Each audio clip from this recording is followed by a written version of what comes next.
Hello everyone, Rahul Mishra नाम रहता है हमारा। और आज का ये जो वीडियो रहेगा इसमें हम लोग बैंकिंग एंड फिनेंशियल अवेयरनेस के मेमोरी बेस्ड क्वेश्चंस डिस्कस करने वाले हैं। जो अभी हमारा आरआरबी का स्केल टू जीबी वाला एग्ज़ाम हुआ था उसमें क्या क्या क्वेश्चंस पूछे गए थे उसके लिए मैं लगातार स्टूडेंट से बातचीत कर रहा था और लगभग 32-33 क्वेश्चंस मेरे पास में आ पाए हैं। तो उसको कंपाइल करके मतलब एक वीडियो आप लोगों के लिए बना रहा हूँ मैं कि क्या क्या किस किस तरीके से क्वेश्चंस पूछे गए थे।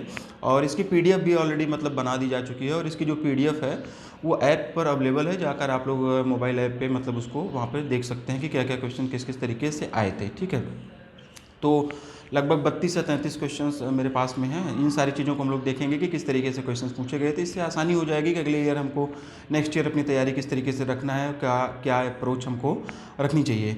अच्छा, साथ साथ में मैं स्केल 3 पे भी काम कर रहा हूँ। स्केल 3 के ज़्यादा क्वेश्चंस मुझे मिल नहीं पा रहे हैं, मतलब 5-6 क्वेश्चंस मेरे पास में 7-8 क्वेश्चंस ही आ पाए हैं। तो मैं थोड़ा सा और 2-4 दिन का टाइम लूँगा। अगर उससे ज़्यादा कुछ और क्वेश्चंस मतलब मुझे मिल जाते हैं तो वो फिर उसका एक वीडियो मैं बना दूँगा। अदरवाइज़ पीडीएफ बना के मैं उसकी ऐप में ही डाल दूँगा, वहाँ पे आप लोग जाकर देख लीजिएगा। और आरआरबी पीओ वाला जो एग्ज़ाम हुआ था, आरआरबी पीओ का भी एग्ज़ाम हुआ था इसी के साथ साथ में, उसमें जनरल अवेयरनेस से रिलेटेड जितने भी क्वेश्चंस पूछे गए थे वो लगभग सारे के सारे मुझे मिल गए हैं। तो उसकी भी पीडीएफ मैंने बना के ऐप में डाल दी है और उसका भी एक डेडिकेटेड वीडियो में आने वाले टाइम पे 1-2 दिन के अंदर मतलब उसको भी आप लोगों को मैं बताऊंगा कि किस किस तरीके से क्वेश्चंस आए थे, किस तरीके से हमको अप्रोच रखनी चाहिए।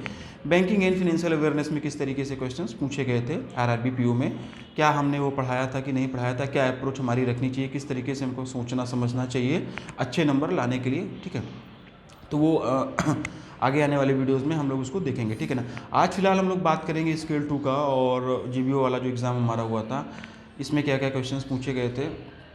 इन सारी चीज़ों पे हम लोग बात करें, इस पे आगे बढ़ें इससे पहले हमें कुछ चेंजेस क्या किया आईबीपीएस ने वो जानना समझना होगा। आईबीपीएस क्या किस तरीके से खेल रहा है, किस तरीके से क्वेश्चंस फ्रेम कर रहा है, कौन से लोग आइडियल कैंडिडेट होते हैं स्केल टू स्केल जीबी वगैरह की तैयारी करने के लिए, उन सारी चीज़ों पे हम लोग बात करेंगे।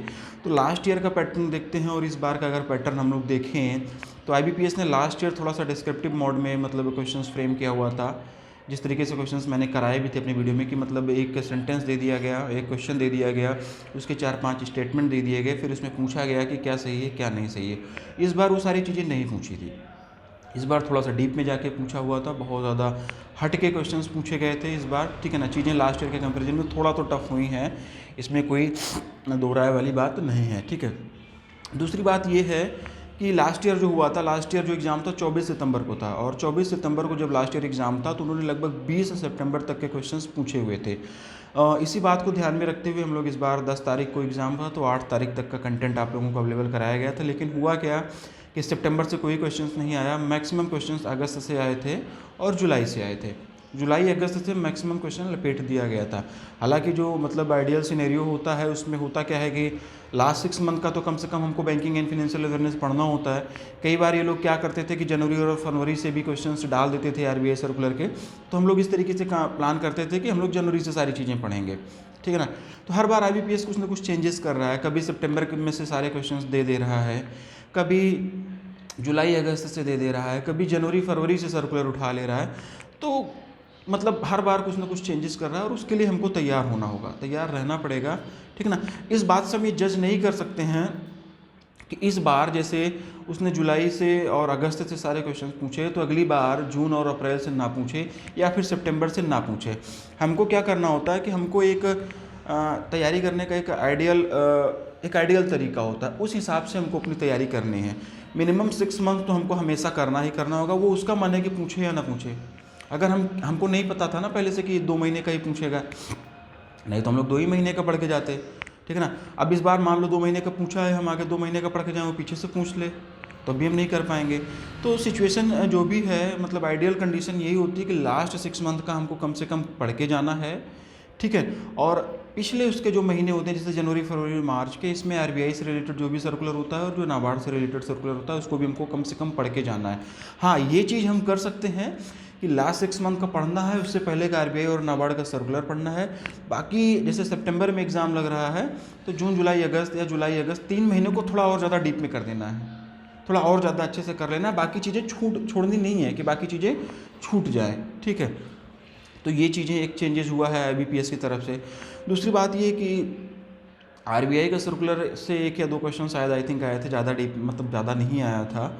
ठीक है। नाबार्ड के सर्कुलर से भी क्वेश्चन थे, नाबार्ड के सर्कुलर को भी हमको फोकस करना होगा, क्योंकि नाबार्ड आरबीआई आरआरबी से कहीं ना कहीं रिलेट करता है डायरेक्टली। तो नाबार्ड के सर्कुलर से भी क्वेश्चंस आए हुए थे। तो नाबार्ड, हालांकि पीडीएफ में तो मैं अवेलेबल करा ही रहा था, नाबार्ड के सर्कुलर वगैरह करा रहा था ठीक है ना। वीडियोस में तो मैं ज़्यादा कवर नहीं करता था, लेकिन पीडीएफ में नाबार्ड के सर्कुलर वगैरह कराता था। और नाबार्ड के वो सभी सर्कुलर जो एमसीक्यू के फॉर्मेट में फ्रेम हो सकते हैं, उसको मैंने वीडियो में भी कवर किया हुआ था, ठीक है ना। तो नाबार्ड के सर्कुलर पे भी हमको फोकस करना होगा। आगे के लिए हम लोग जो स्ट्रेटजी अपनी बनाएंगे, और अगर पेपर आपका अच्छा हुआ है तो प्रीलिम मतलब रिजल्ट का वेट कर लीजिए, और नहीं भी हुआ है तो मतलब ऐसा नहीं है कि तैयारी छोड़ देनी है, तैयारी लगातार हम लोगों को करते रहना है, ठीक है। तैयारी में बिल्कुल भी ब्रेक नहीं देना है कि अब जनवरी से फिर से स्टार्ट करेंगे। होता क्या है कि फिर चीज़ें हो नहीं पाती, फ्लो बन नहीं पाता, जो रिदम बना हुआ है और जो गुस्सा है, आपका पेपर नहीं अच्छा हुआ, आपने बहुत पढ़ाई की, इस बात का जो गुस्सा है, इसको मतलब है ना कि क्रोध को पालना सीखो काशीनाथ, तो वही वाला हिसाब किताब मेंटेन करके रखना है। इस गुस्से को बरकरार रखना है और अगले एग्ज़ाम तक इसको मेंटेन करके रखना है, ठीक है। ये चीज़ें हम लोगों को मतलब ध्यान में रखनी है। आरबीआई सर्कुलर के साथ साथ में नाबार्ड वगैरह पे भी हमको फोकस करना है। और जितनी भी स्कीम्स होती हैं जो कि ग्रामीण रूरल एरिया से मतलब होती हैं, डिपेंड उस पर निर्भर करती हैं, उनके लिए होती हैं, या आरआरबीज़ का डायरेक्ट कनेक्ट जिसमें होता है, उसको भी हमको अच्छे से पढ़ना होता है। और इसके साथ साथ में ना एक चीज़ जो मुझे समझ में आई लोगों से बात करके, जो क्वेश्चंस मुझे इकट्ठा हुए, जो स्टूडेंट से मैंने इंटरेक्ट किया, ये समझ में आई कि आप लोगों को स्केल 2 और स्केल 3 का पेपर निकालने के लिए सिर्फ और सिर्फ कंटेंट के भरोसे नहीं रहना होगा। सिर्फ और सिर्फ कंटेंट से चीज़ें नहीं हो रही हैं, ठीक ना। डे टू डे बैंकिंग से भी ये लोग क्वेश्चंस उठा रहे हैं। होता क्या है कि एलिजिबिलिटी क्राइटेरिया में ये अपना लिख देते हैं कि बैंकिंग ऐसे रिलेटेड एनबीएफसी का एक्सपीरियंस जो भी है वो काउंट किया जाएगा इसमें एज ए मतलब एलिजिबिलिटी क्राइटेरिया के रूप में। आप जीबीओ के लिए एलिजिबल हो जाएंगे, बैंकिंग या एनबीएफसी या फिर इससे रिलेटेड जो दूसरे रिलेवेंट इंस्टीट्यूशंस होते हैं, अगर उसका एक्सपीरियंस अगर आपके पास में है तब जीबीओ के एग्ज़ाम के लिए आप एलिजिबल हो जाएंगे। ऐसा करके कुछ एलिजिबिलिटी क्राइटेरिया होता है जीबीओ के लिए, स्केल 3 के लिए जो भी होता है, ठीक है ना। तो हो क्या रहा है ना कि इसमें क्वेश्चंस उस तरीके से नहीं पूछ रहे हैं। अगर आप इंश्योरेंस डोमेन के हैं ना, क्वेश्चन जो ये पूछ रहे हैं ना वो ज़्यादातर बैंकिंग से पूछ रहे हैं। डे टू डे बैंकिंग हम जो कर रहे हैं वो चीज़ें पूछ रहे हैं। अभी मैं आपको बताऊंगा कि किस तरीके का क्वेश्चन आया हुआ था, क्वेश्चन जो कि डे टू डे बैंकिंग से ही हमें समझ में आएगा। किसी टीचर को भी नहीं पता होता कि ये भी हमें पढ़ाना है, ठीक है ना। किसी भी टीचर को नहीं पता, क्योंकि कहीं न्यूज़ में रहता नहीं है, वो कहीं करंट अफेयर्स में आया नहीं रहता है, तो वहाँ तक दिमाग जाता नहीं, सिलेबस बहुत ब्रॉड है, ठीक है ना।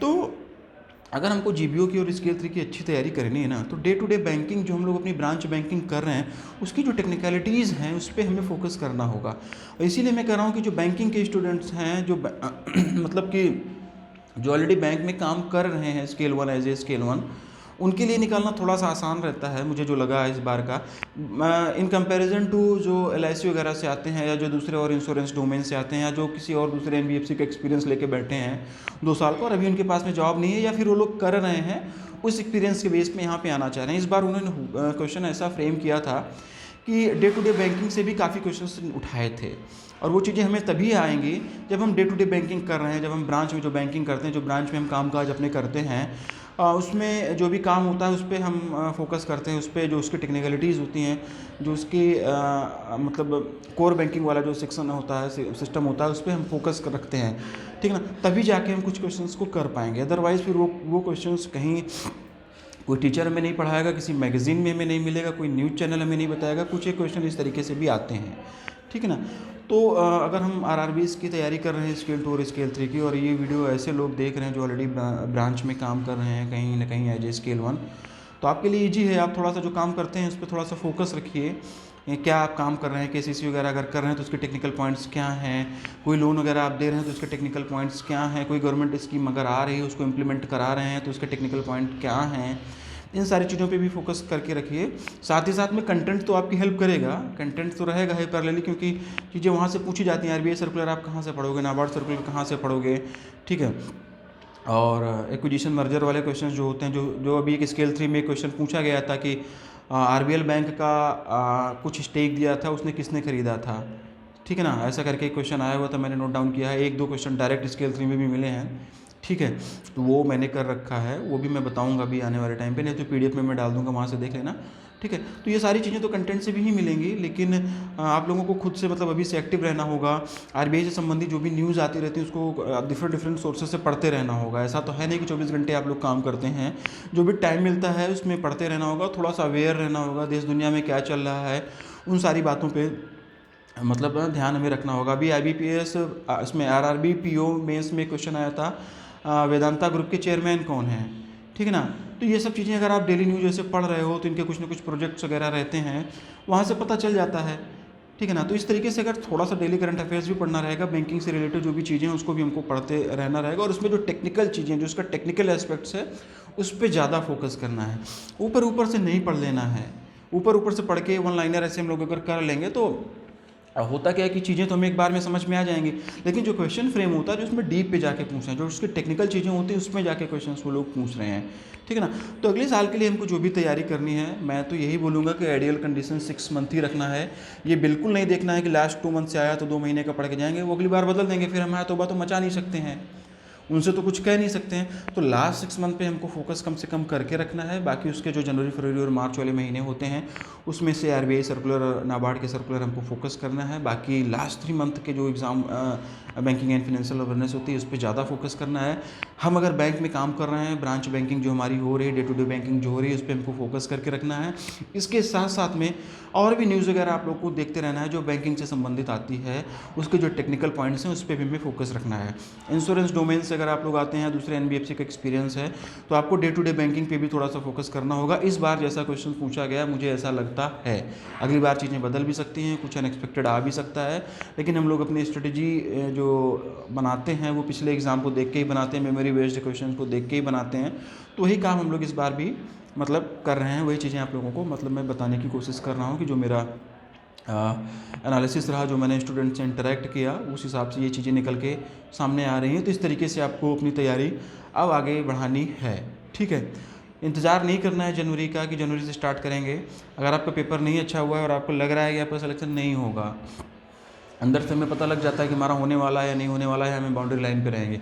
अगर आपको 100% कन्फर्म हो गया है कि आपका सिलेक्शन नहीं होगा तो आपको बिल्कुल भी वेट नहीं करना है, आपको लगातार अभी से अपनी पढ़ाई करनी स्टार्ट कर देनी है, और ये फ्लो, ये रिदम जो है ये मेंटेन करके रखना है। चीज़ें अच्छी हो जाएंगी एग्ज़ाम तक। और बैंक में अगर आप लोग काम कर रहे हैं, जो बैंकिंग वाले स्केल 1 वाले स्टूडेंट हैं, एस्पायरेंट्स हैं, स्केल 2 के लिए जो तैयारी कर रहे हैं, ब्रांच बैंकिंग पे आपको ज़्यादा से ज़्यादा फोकस करना है। उसके जो टेक्निकल एस्पेक्ट्स हैं उस पर हमको फोकस करना है, ठीक है ना। तो एक छोटा सा ये एक कंक्लूज़न निकला था जो इस बार का पेपर हुआ था RRB स्केल 2 GBO वाला, कि हमको अपनी स्ट्रेटजी किस तरीके से बनानी है और कैसे तैयारी करनी है, कितना फोकस्ड हमें रहना है, कंटेंट पे कम्प्लीटली डिपेंडेंट नहीं रहना है, इधर उधर से भी चीज़ें थोड़ा सा देखती रहनी है, ब्रांच बैंकिंग भी फोकस करना है। मैं बार बार बोल रहा हूँ इन सारी चीज़ों को, ठीक है ना।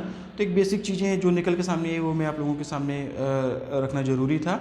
अब हम लोग देखते हैं कि क्वेश्चन क्या क्या पूछा गया था, किस तरीके से 32-33 क्वेश्चन जो मैंने कलेक्ट किया है उसको देखते हैं, और उसको देखने के लिए हमको अपनी लैपटॉप की स्क्रीन पर चलना होगा।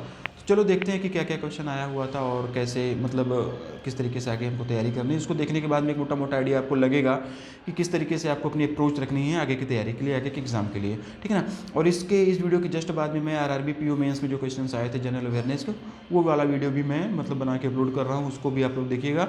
और इन दोनों वीडियोज़ में जो भी क्वेश्चंस आए हुए थे, जो भी मेमोरी बेस्ड क्वेश्चंस हैं मेरे पास में, इसकी PDF ऐप पर अपलोड कर दी गई है, वहाँ से जाके आप लोग इसको मतलब देख सकते हैं। चलो स्टार्ट करते हैं। तो यहाँ पर आप लोग देखो कि जितने सारे भी क्वेश्चंस हैं, लगभग मेरे पास में 34 क्वेश्चंस आए हुए हैं, मिले हुए थे, जो मैंने स्टूडेंट से बात किया था और जो भी क्वेश्चंस उन लोगों ने भेजा था तो वो मैंने यहाँ पे कंपाइल किया हुआ है। मेमोरी बेस्ड है ये, कई बार चीज़ें डिक्टो मिल जाएंगी, कई बार इससे मिलते जुलते क्वेश्चंस आए हुए थे। और ये जो भी क्वेश्चंस हैं इसकी PDF जो है ऐप पर मतलब अपलोड कर दी गई है, और ऐप में जाकर आप प्रीवियस ईयर्स पेपर का एक सेक्शन होता है, वहाँ पे जाकर इन सारी चीज़ों को फिर से आप लोग पढ़ सकते हैं, देख सकते हैं अगर देखना चाहें तो, ठीक है ना। एक एक करके कुछ क्वेश्चंस हम लोग यहाँ पे डिस्कस करेंगे, थोड़ा सा एक आइडिया हमको ब्रीफ मिलेगा, जिससे कि नेक्स्ट ईयर हमको कैसी अपनी तैयारी करनी है उस हिसाब से हम लोग कर पाएँ। पहला क्वेश्चन जो मुझे मिला इसमें था कि इस कोर्स का फुल फॉर्म शायद पूछा गया था, ऐसा कुछ था, या फिर इस कोर्स में से यस का क्या मतलब होता है, ऐसा कुछ आया था, ठीक है ना। एग्जैक्ट तो क्या क्वेश्चन था ये मुझे नहीं पता है,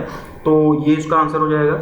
और ये चीज़ें पढ़ाई गई थी आपको, डायरेक्ट वीडियो और PDF दोनों में आपको ये मिला हुआ था। ठीक है। दूसरा क्वेश्चन जो मुझे मिला आरबीआई रेगुलेटरी ओवरसाइट रिलेटेड कुछ ऐसा क्वेश्चन था, Accenture and McKinley regulatory supervision, इस तरीके से कुछ था मिलता जुलता। तो ये भी क्वेश्चन जो था वीडियो और पीडीएफ कोर्स में आप लोगों को पढ़ाया गया था। और ये जो भी फीडबैक जो भी क्वेश्चन हैं मैं स्टूडेंट से ही कलेक्ट करके बता रहा हूँ। इसमें से जो लोगों ने पढ़ाई किया हुआ है, जिन लोगों ने पेड यूजर्स हमारे रहे हैं, उन लोगों का ये फीडबैक है। और ये जिसकी मदद से, जहाँ से मैंने ये सारी चीज़ें तैयार की हैं, जिसको ये सारे क्वेश्चंस मिले, वो ऑलरेडी स्केल 2 का इस बार एग्जाम दिए हुए थे और लगभग 40 में उन्होंने 31 क्वेश्चंस किए हुए हैं, ठीक है ना। तो उन्होंने ये सारी चीज़ें मुझे बताई हैं और इन्हीं के साथ मिलकर हम ये पूरा चीज़ मतलब तैयार किए हुए थे। अगले क्वेश्चन की तरफ आए तो Reserve Bank of India recently commenced its digital lending pilot project for public platform for frictionless credit on 17 August 2023। This platform is developed by, तो ये प्लेटफॉर्म किसके द्वारा डेवलप किया गया था, इस तरीके से क्वेश्चन था। तो रिजर्व बैंक इनोवेशन हब, ये भी डायरेक्ट क्वेश्चन आपको वीडियो और पीडीएफ से मिला हुआ है, ये पढ़ाया गया था, ये रहा होगा, ये फिर से मिलता जुलता रहा होगा, लेकिन ये डायरेक्ट ही है। तो ये भी आप लोगों को पढ़ाया ही गया था, ठीक है, वीडियो में भी था और पीडीएफ में भी था। अगला जो क्वेश्चन आया था, which company has recently introduced card verification code CBC free online transaction for customers. इसका आंसर मास्टर कार्ड होगा। और ये भी डायरेक्ट क्वेश्चन था वीडियो और पीडीएफ कोर्स से, जो भी आप लोगों को पढ़ाया गया था, डायरेक्ट क्वेश्चन ये आया हुआ था, आप लोगों को पढ़ाया गया था। अगर आप लोगों ने ध्यान से पीडीएफ वगैरह देखी होंगी, पढ़ी होंगी, तो ये चीज़ें आपको मतलब आप इससे रिलेट कर पा रहे होगे, ठीक है ना। आगे अगर हम लोग देखें तो आरबीआई की एनुअल रिपोर्ट से क्वेश्चन आया हुआ था, आरबीआई सर्कुलर से भी क्वेश्चन आया हुआ था, क्रिप्टो करेंसी रिलेटेड था जिसका कुछ इस तरीके से आंसर था, नाबार्ड का सर्कुलर था, आरआरबी से रिलेटेड जो भी था, एग्जैक्ट क्या सर्कुलर था वो मुझे नहीं पता है और वो स्टूडेंट भी नहीं बता पाए थे। तो हमको इन सारी चीज़ों से ये देखना चाहिए कि आरबीआई के सर्कुलर पे इस बार हम लोग बहुत ज़्यादा काम किए हुए थे, बहुत ज़्यादा चीज़ें पढ़ाई किए हुए थे आरबीआई के सर्कुलर से संबंधित। लेकिन नाबार्ड का भी सर्कुलर आया हुआ था। नाबार्ड से इसलिए आया था क्योंकि नाबार्ड जो होता है वो डायरेक्टली आरआरबी से रिलेट करता है, ठीक है ना। तो इसलिए नाबार्ड से रिलेटेड सर्कुलर भी हमारे पास में आया हुआ था, ठीक है ना। तो आगे से हम लोग क्या करेंगे कि नाबार्ड के जो हमारे सर्कुलर वगैरह रहेंगे उसको भी हम लोग यहाँ पर देखेंगे और उसको भी हम लोग मतलब थोड़ा सा सीरियसली पढ़ाई करेंगे, नाबार्ड से संबंधित जो भी सर्कुलर आते हैं। और स्कीम से रिलेटेड भी एक क्वेश्चन आया हुआ था, गवर्नमेंट स्कीम या फिर कोई और स्कीम थी किस मतलब उससे भी क्वेश्चन आया हुआ था। और ज़्यादातर उसी टाइप की स्कीम से क्वेश्चंस आते हैं जो कि हमारा ग्रामीण बैंक को से रिलेटेड होती है, इस तरीके की जो होता है वहाँ से चांसेस ज़्यादा आने के होते हैं, ठीक है ना। वीकर सेक्शन से रिलेटेड एक क्वेश्चन था, डीआरआई उसका कुछ ऐसा था और इसमें एग्जैक्ट तो नहीं पता चल पाया, लेकिन शायद इसमें ये पूछा गया था कि 1 एकड़ या 1.5 एकड़ क्या कितनी सिंचित भूमि ऐसे होती है, इस तरीके से ये कुछ क्वेश्चन फ्रेम किया गया था। ये पढ़ाया नहीं गया था, ऑब्वियसली बात है, ये आप लोगों को मतलब देखना होगा वैसे ही, ठीक है। RBI has recently increased upper limit of offline transactions ₹500। Direct question ये वीडियो से था, ठीक ना। 200 रुपये से 300 रुपये बढ़ाकर 500 रुपये कर दिया गया था। और ये क्वेश्चन आपको पीडीएफ में मिला होगा, वीडियो कोर्स में भी मिला होगा। और जो हम लोगों ने मॉक टेस्ट फ्री वाले कराए हुए थे, फ्री वीकली मॉक टेस्ट, वहाँ पर भी ये क्वेश्चन मैंने फ्रेम किया हुआ था। एक क्वेश्चन ये भी था कि transaction limit for UPI light in a day, एक दिन में यूपीआई लाइट के थ्रू ट्रांजेक्शन लिमिट मतलब कितना होता है मैक्सिमम। ये 4000 रुपये होता है, 2-2000 करके 2 बार का होता है, इस तरीके से। ये क्वेश्चन इस तरीके से डायरेक्ट क्वेश्चन ये भी पीडीएफ से था और वीडियो कोर्स से था। डिक्टो यही क्वेश्चन था, या फिर कुछ लोग ऐसा भी बता रहे थे कि 4000 और 5000 करके ऑप्शन था और उसमें से पूछा गया था कि कौन सा नहीं है, तो 5000 आप लोगों को लगाना था। इस तरीके से भी रहा होगा, ठीक ना। मेमोरी बेस्ड चीज़ें हैं तो मतलब डिक्टो वो चीज़ें नहीं मिलेंगी, थोड़ा बहुत चेंजेस रहेंगे, लेकिन एक मोटा मोटा आइडिया मिलेगा कि कितना आपको पढ़ाया गया था, किस तरीके से क्वेश्चन फ्रेम किए जाते हैं। अगले क्वेश्चन की तरफ अगर हम लोग बढ़ें तो इसमें ये था कि in which union territory there is no RRB. Answer इसका शायद गोवा और सिक्किम हो जाएगा। ये पूछा गया था कि शायद नो आरआरबी, किस यूनियन टेरेटरी में कोई आरआरबी नहीं है, या फिर किस यूनियन टेरेटरी में आरआरबी है, ऐसा कुछ इस तरीके से कुछ फ्रेम किया गया था, ठीक है। तो ये भी आप लोगों को एक आइडिया मिलेगा। Investment in Australia related question था, ऑस्ट्रेलिया में किसी कंपनी ने कुछ इन्वेस्टमेंट किया था, उससे संबंधित था। एक क्वेश्चन ये भी आया हुआ था, केसीसी से रिलेटेड था। केसीसी से रिलेटेड डायरेक्ट क्वेश्चन नहीं पूछा था, इस तरीके से क्वेश्चन फ्रेम किया गया था कि केसीसी के सीसी अकाउंट की वैल्यू सक्सेसिव ईयर में कितने % इंक्रीज होती है, ऐसा कुछ था। और आंसर इसका 10% होगा। और ये पढ़ाया भी नहीं गया था, ये पढ़ाया नहीं गया था। इस तरीके के कुछ ऐसे क्वेश्चंस होते हैं ना जो कोई भी टीचर आपको पढ़ा नहीं सकता है। वो चीज़ें आप डे टू डे जो बैंकिंग होती है उसी से ही आप सीख पाएंगे। डे टू डे जो बैंकिंग होती है उसी से आप लोग सीख पाएंगे। इसलिए मैं बार बार बोलता हूँ कि आप लोग बैंकों में जो भी काम कर रहे हैं, जो रेगुलर बेसिस पर ब्रांच बैंकिंग करते हैं, उसके जो टेक्निकलिटीज़ होती है, जो उसके टेक्निकल टर्म्स होते हैं, उस पर भी फोकस करना होगा। आरआरबी का जब नोटिफिकेशन आता है स्केल 2 जीबीओ का, तो उसमें एलिजिबिलिटी क्राइटेरिया जो लिखा जाता है बैंक का एक्सपीरियंस मांगा जाता है, एनबीएफसीज का मांगा जाता है, या फिर कुछ ऐसा इंश्योरेंस वगैरह का ऐसा कुछ रेलेवेंट एक्सपीरियंस मांगा जाता है, ठीक है ना। तो जो डिफरेंट डोमेन से लोग आ रहे हैं, जो इंश्योरेंस से आ रहे हैं, जो फिर दूसरे एनबीएफसी से आ रहे हैं, उनके लिए पेपर थोड़ा सा टफ होगा, क्योंकि बैंकिंग में चीज़ें आपको समझ में आएंगी ना। बैंकिंग में आप डे टू डे बैंकिंग जो कर रहे हो, वहाँ पे ये चीज़ें आपके सामने घटित हो रही है, इस पर आप काम कर रहे हो, तो आप तभी इसको समझ पाओगे। क्योंकि इंश्योरेंस में इसका कोई काम नहीं होगा, तो इंश्योरेंस वगैरह से संबंधित अगर आप रिलेटेड आपका बैकग्राउंड है, तो ये चीज़ें हो सकता है कि आपके लिए थोड़ा सा टफ हो जाए। और किसी टीचर को भी ये नहीं पता होगा, क्योंकि टीचर जो होते हैं, जो हम लोग पढ़ाते हैं, उसमें कंटेंट क्या उतारते हैं, रेगुलर बेसिस पर जो बैंकिंग एंड फाइनेंशियल अवेयरनेस की न्यूज़ होती है वो उठाते हैं, आरबीआई के सर्कुलर्स उठाते हैं, नाबार्ड, सेबी, आईआरडीआई इनके सर्कुलर्स को उठा लेते हैं, और इसी से मिलते जुलते जो स्टैटिक वाला पॉइंट होता है वो करा देते हैं। तो ये तो कहीं किसी न्यूज़ में रहा नहीं होगा। ये 10% वाला जो क्वेश्चंस बना था किसी से, ये तो कहीं किसी न्यूज़ में आया नहीं होता। तो इसको तो हम लोग ऑब्वियसली, मतलब कोई भी टीचर होगा कैसे ही पता चलेगा, तो ये नहीं उठा पाया होगा, ठीक है ना। तो इस तरीके के जो क्वेश्चंस आते हैं, किस तरीके से इस बार कई सारे क्वेश्चंस पूछे गए थे। तो मेरा कहने का सिर्फ इतना मतलब है कि आप लोग अपनी ब्रांच में जो डे टू डे बैंकिंग करते हैं उस पर भी थोड़ा सा आपको पहली नज़र रखनी होगी। उसमें क्या टेक्निकल चीज़ें होती हैं, जो भी आप काम कर रहे हो उसके टेक्निकल एस्पेक्ट्स क्या हैं, ठीक है ना, उस पर भी क्वेश्चंस फ्रेम करके आ रहा है जीबीओ में। तो इस पर हमको इस हिसाब से भी अपनी तैयारी करनी होगी। इसीलिए ये अब का जो सिनेरियो बन रहा है इंश्योरेंस डोमेन से या दूसरे एनबीएफसी से जो लोग आ रहे हैं, उनके लिए हो सकता है कि थोड़ा सा टफ रहे, क्योंकि वो इस फील्ड में इस तरीके के काम तो करते नहीं, तो उनको ये चीज़ें थोड़ा सा टफ पड़ सकती हैं। अगला क्वेश्चन की तरफ अगर हम लोग पढ़ें तो इंडो नेपाल रेमिटेंस लिमिट, इससे कुछ संबंधित कुछ क्वेश्चंस पूछा गया था। और वीकर सेक्शन पीएसएल कैटेगरी से रिलेटेड एक क्वेश्चन आया हुआ था, एग्जैक्ट मुझे नहीं पता। अगला क्वेश्चन जो था, which bank is not insured by DICGC, तो primary urban cooperative societies from video and PDF course. Video और पीडीएफ कोर्स में जब ये डीआईसीजी से कितना अमाउंट उसके द्वारा मतलब इंश्योर्ड होता है डीआईसीजीसी के द्वारा, वो सब चीज़ें जब डिस्कस कर रहे थे तो वहाँ पे आप लोगों को पढ़ाया गया था। अगर आप लोगों ने ध्यान से पढ़ा होगा तो ये चीज़ें भी आपको मिली होंगी, ठीक है ना। एफसीआरए एलईआई लिमिट रिलेटेड क्वेश्चन आया हुआ था, ये भी वीडियो और पीडीएफ कोर्स से ही था, जो भी आप लोगों ने पढ़ा होगा। एलईआई एडी कैटेगरी 1 के बैंक्स कितना अमाउंट या फिर उससे अबव के अमाउंट को रिमिट करने के लिए यूज़ करते हैं, ऐसा कुछ एक क्वेश्चन फ्रेम किया था। और 50 करोड़ या उससे ऊपर ये इसका आंसर होगा, और ये एक्सप्लेन्ड इन वीडियो वाइल डिस्कशन। जब आप लोगों को ये एलईआई एडी कैटेगरी के बैंक के बारे में जब मैं पढ़ा रहा था, कैटेगरी 1 कैटेगरी 2 इस तरीके से इसके टेक्निकल एस्पेक्ट्स बता रहा था, तो उस टाइम पे ये आप लोगों को पढ़ाया गया था।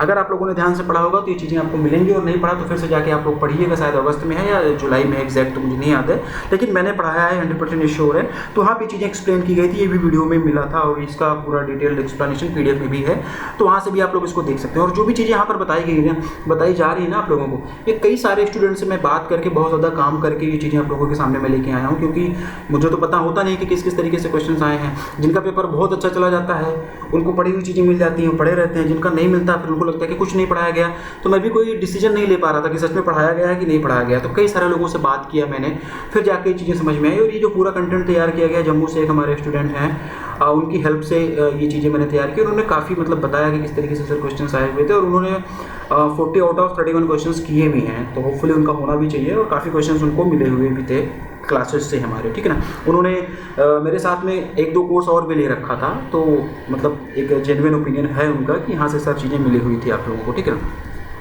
Insolvency and bankruptcy board of India related question आया हुआ था, ठीक है ना। Which one is not come under cooperative related, इस तरीके से भी क्वेश्चन था। लोन अंडर एनआरएलएम रिलेटेड एक क्वेश्चन था। स्टैंड अप इंडिया से रिलेटेड एक क्वेश्चन आया हुआ था। पीपीआई बैलेंस किस में यूज़ कर सकते हैं, इससे भी रिलेटेड एक क्वेश्चन था। एग्जैक्ट नहीं बता पाता ना, बच्चों को क्वेश्चन भूल जाता है, क्योंकि सिर्फ बैंकिंग ही तो नहीं देना होता ना, बहुत सारे सेक्शंस होते हैं, तो लोग भूल जाते हैं। तो मिलता जुलता क्या है वो चीज़ें बता देते हैं, उसी से ये मेमोरी बेस्ड चीज़ें आप लोगों के लिए लाई जाती है, जिससे कि आप लोगों को मोटा मोटा आइडिया मिले। Up to how much loan comes under micro finance, answer 3 lakh रुपए आया हुआ था। ये वीडियो और पीडीएफ कोर्स में भी आप लोगों को पढ़ाया गया था, ठीक ना। पीएमकेएसवाई से बजट और ईयर पूछा गया था, इसके कंपोनेंट्स पूछे गए थे, ठीक ना। ये भी आप लोगों को मतलब आया हुआ था, ये अभी आपके एग्जाम में था। इसके बाद अगर हम लोग और आगे बढ़ते हैं थोड़ा सा, तो फिर सॉवरेन गोल्ड बॉन्ड से स्टेटमेंट बेस्ड क्वेश्चन आया हुआ था, ठीक है ना। Which credit rating agency blocked last year, इस तरीके से भी एक क्वेश्चन आया हुआ था कि कौन सी क्रेडिट एजेंसी को लास्ट ईयर ब्लॉक किया गया था। Gilt edge market required document related, इस तरीके से भी एक क्वेश्चन था। पीएसयू एनबीएफसी लेयर से रिलेटेड एक क्वेश्चन था। All bank selling and maintenance share by, इस तरीके से भी एक क्वेश्चन पूछता, एग्जैक्ट नहीं पता है लेकिन एक आइडिया लग रहा होगा आप लोगों को। Foreign currency non resident account related भी एक क्वेश्चन था। तो टोटल 40 में से 34 क्वेश्चन हमको मिले हुए थे जो आप लोगों के सामने मैंने रखा, और उसमें से 10-12 question 12-13 question I think directly PDF से था जो आप लोगों को पढ़ाया गया था, और कुछ क्वेश्चन आप लोगों को एक्सप्लेनेशन वगैरह में भी डेफिनेटली मिले होंगे अगर आप लोगों ने ढंग से पढ़ा होगा। जुलाई और अगस्त अगर आप लोगों ने ढंग से किया होगा तो मतलब सेक्शनल तो आप लोगों की निकलनी 10-12 नंबर तक आप इजीली आप लोग निकाल सकते हैं यहाँ से, ठीक ना। तो ये सारे के सारे क्वेश्चंस रहे, और इसकी PDF ऐप पर अपलोड कर दी गई है, वहाँ से जाकर आप लोग इसकी PDF वगैरह भी देख सकते हैं, ठीक है। क्या क्या क्वेश्चंस आए हैं किस तरीके से, उसको आप लोग ऐप पे जाके देख सकते हैं। कंक्लूड अगर हम लोगों को मुझे इस वीडियो को करना हो तो बस मैं इतना ही कहूँगा कि अभी से हम लोगों को पेपर अगर अच्छा हुआ है तो अच्छा है, रिजल्ट तक का वेट कर लो। कुछ लोगों को अभी से मतलब फिक्स हो ही गया है, उनको लग रहा है कि नहीं होगा, तो ठीक है आप लोग रिजल्ट का भी ना वेट करो, अभी से पढ़ाई करना स्टार्ट करो, और अपने अप्रोचेस में हमको थोड़ा बहुत चेंजेस करना होगा, ठीक है ना। बैंकिंग और फाइनेंशियल अवेयरनेस से जो न्यूज़ है उस पर तो फोकस करना होगा, साथ साथ में RBI के सर्कुलर पे फोकस करना होगा, और साथ ही साथ में नाबार्ड भी इस बार पूछा गया था, नाबार्ड से रिलेटेड जो भी सर्कुलर वगैरह आते हैं उस पर भी फोकस करना होगा। ग्रामीण परिवेश से संबंधित रूरल एरियाज़ के लिए जो भी स्कीम्स वगैरह आती हैं उस पर भी हमको फोकस करना होगा। साथ ही साथ में हम लोग डे टू डे बैंकिंग जो करते हैं, जो ब्रांच बैंकिंग करते हैं, जो बैंकों में हमारा काम होता है, जो हमारा जॉब रोल होता है, उससे संबंधित भी जो भी टेक्निकलिटीज़ होते हैं, जो टेक्निकल पॉइंट्स होते हैं, उसको भी हमको अपने ध्यान में रखना होगा नेक्स्ट ईयर के लिए। IBPS हर बार कुछ ना कुछ चेंजेस करता है। लास्ट ईयर सितंबर मंथ से भी 3-4 क्वेश्चन पूछ लिया गया था, उसी सारी चीज़ों को हम लोगों को ध्यान में रखते हुए इस बार सितंबर में 7-8 सितंबर तक की चीज़ें कराई थी, लेकिन इस बार सितंबर से नहीं आया, मैक्सिमम क्वेश्चन जुलाई और अगस्त से आ गए। उससे पहले हम लोग जब देखें तो अप्रैल से क्वेश्चन पूछे गए थे, उससे पहले कि अगर हम साल में देखें तो हम लोग जनवरी फरवरी से भी क्वेश्चंस पूछ ले गए थे। तो हम लोग इसी हिसाब से मतलब IBPS को देखते हुए अपना पैटर्न, अपनी चीज़ें डिसाइड करते हैं, और हर बार वो अगली बार कुछ ना कुछ चेंज कर देता है। तो कुछ लोगों के दिमाग में भी आ रहा था कि सर फिर हम 6 महीने का क्यों पढ़े, साल भर का क्यों पढ़े, 2 ही महीने का पढ़ के चले जाएँ। अगली बार भाई 6 महीने का भी तो पूछ सकता है ना, तो आप क्या कहने जाओगे वहाँ पे, ये तो नहीं कह पाओगे कि आपको 2 ही महीने का देना है। आइडियल जो टाइम ड्यूरेशन होता है आपको मिनिमम 6 मंथ का तो कम से कम पढ़ना ही होता है बैंकिंग एंड फाइनेंशियल अवेयरनेस, और इस 6 मंथ में से लास्ट 3 मंथ का जो होता है उसको बहुत ज़्यादा अच्छे से करना होता है, और इस 6 मंथ से पहले यानी कि जैन फेब मार्च जो होता है इसमें से आप लोगों को RBI, ठीक है ना, और जो हमारा नाबार्ड होता है इससे रिलेटेड जो भी सर्कुलर वगैरह होते हैं इस पर भी हमको थोड़ा सा फोकस करना होता है। ये हमारा आइडियल स्ट्रेटजी होती है हमारी तैयारी करने की। बिल्कुल 10 दिन की 15 दिन की पढ़ के चीज़ें नहीं जा सकते हैं, 10-15 दिन की चीज़ें पढ़ के जाएंगे तो कॉन्फिडेंस भी नहीं आएगा, ठीक है ना। तो बस ये थोड़ा सा था आप लोगों के सामने ये चीज़ें लानी थी, और आप लोगों को एक मोटा मोटा आइडिया लगा होगा कि किस तरीके से हमको अपनी तैयारी आगे कंटिन्यू करनी है। आप लोग इस तरीके से अपनी तैयारी कंटिन्यू करिए, और इसके बाद में मैं RRB PO मेंस में जनरल अवेयरनेस के जो भी क्वेश्चंस आए हुए थे वो भी मैं वीडियो आप लोगों के लिए लेके आ रहा हूँ, और उसमें भी मैं बताऊँगा कि बैंकिंग एंड फाइनेंशियल अवेयरनेस से कितने क्वेश्चन आए हुए थे और कितना पढ़ाया गया था यहाँ से, कितना नहीं पढ़ाया गया था, ठीक है। चलो, थैंक यू।